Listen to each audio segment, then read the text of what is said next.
The grand hall of the celestial palace shimmered with bioluminescent light, its walls adorned with intricate carvings that told the history of the Zorathian Empire. Princess Lyria stood at the center of the room, her iridescent skin glowing faintly under the soft light, her silver hair cascading down her back like a waterfall of starlight. She was the pride of her people, the heir to the Zorathian throne, and the embodiment of grace and power. Tonight, however, her patience was wearing thin. Before her stood Captain Elias Grant, a human envoy from Earth. He was tall, with rugged features and piercing blue eyes that seemed to hold the weight of countless battles. His presence was commanding, but to Lyria, he was nothing more than an inconvenience. "Princess Lyria," Elias began, his voice steady but laced with emotion. "I know our worlds are different. I know my people are young compared to yours, but I have seen the stars with you in mind. I have fought for peace between our species, and I have come to admire you, not just as a leader but as a person. I ask for your hand in marriage, not for politics, but for the connection I feel between us."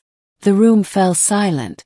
The Zorathian nobles exchanged glances, their antennae twitching with curiosity.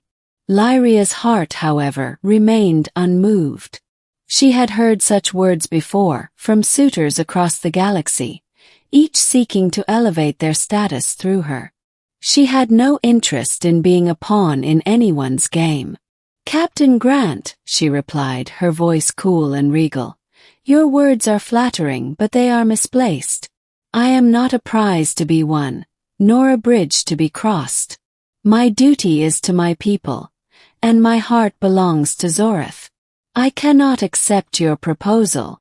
Elias's face fell, but he nodded respectfully. "I understand, Princess. I will not trouble you further." As he turned to leave, Lyria felt a strange pang in her chest, a flicker of something she couldn't quite name. She pushed it aside, reminding herself that humans were fleeting, their lives a mere blink in the grand tapestry of the universe. Weeks later, Lyria found herself aboard the Stellar Horizon, a Zorathian flagship on a diplomatic mission to a distant star system. The journey was meant to strengthen alliances, but it took a disastrous turn when the ship was ambushed by the Carol, a ruthless species known for their relentless conquests. The attack was swift and brutal. The Stellar Horizon's defenses were overwhelmed, and the ship was crippled, drifting helplessly in the void. Lyria barely escaped in an emergency pod, her heart racing as she watched her ship explode in a blinding flash of light. Her pod crash-landed on a desolate moon, its surface barren and lifeless. The air was thin, and the temperature plummeted as night fell. Lyria activated her survival suit, but its energy was dwindling. She was alone, stranded light-years from home, with no way to call for help. As despair began to creep in, she heard the faint hum of an engine. Her head snapped up, and she saw a small ship descending through the atmosphere. It was a human vessel, its design unmistakable. Her heart leapt with hope, and then sank as she recognized the man stepping out.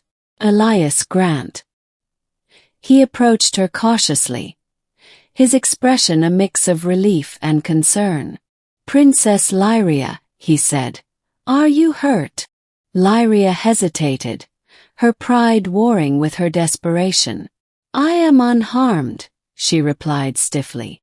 "What are you doing here?" "I was on a patrol mission when I picked up a distress signal," Elias explained. "I didn't expect to find you here." Lyria looked away, her cheeks burning with embarrassment. She had rejected him, and now he was her only hope of survival.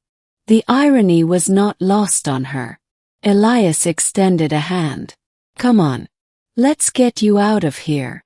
Reluctantly, Lyria took his hand, and he helped her into his ship. The interior was modest but functional, a stark contrast to the opulence she was accustomed to. As the ship lifted off, she couldn't help but feel a sense of gratitude. And something else, something she wasn't ready to acknowledge. The journey back to Zorith was long, and Lyria found herself spending more time with Elias than she had anticipated. He was different from what she had expected. He spoke of his homeworld with passion, describing its vast oceans and towering mountains. He shared stories of his childhood, his struggles, and his dreams. Lyria, in turn, found herself opening up to him. She spoke of the weight of her responsibilities, the loneliness of her position, and her fears for the future. For the first time in her life, she felt truly understood. One evening, as they sat in the ship's observation deck, watching the stars streak by, Elias turned to her. "Lyria," he said softly, "I know you rejected me before, and I respect your decision. But I need you to know that my feelings haven't changed. I care about you, not as a princess but as the person you are." Lyria's heart raced. She wanted to push him away, to retreat behind the walls she had built around herself. But she couldn't.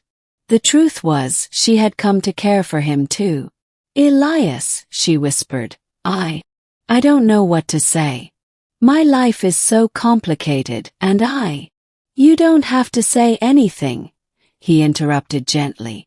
"Just know that I'm here, and I'm not going anywhere." Tears welled in Lyria's eyes as she realized that, for the first time, she didn't feel alone. When they finally arrived on Zorith, the kingdom rejoiced at Lyria's safe return. The Carol threat was dealt with, and peace was restored. But for Lyria, everything had changed. She stood before the Celestial Council, her heart pounding as she made her announcement. "I have made a decision," she declared.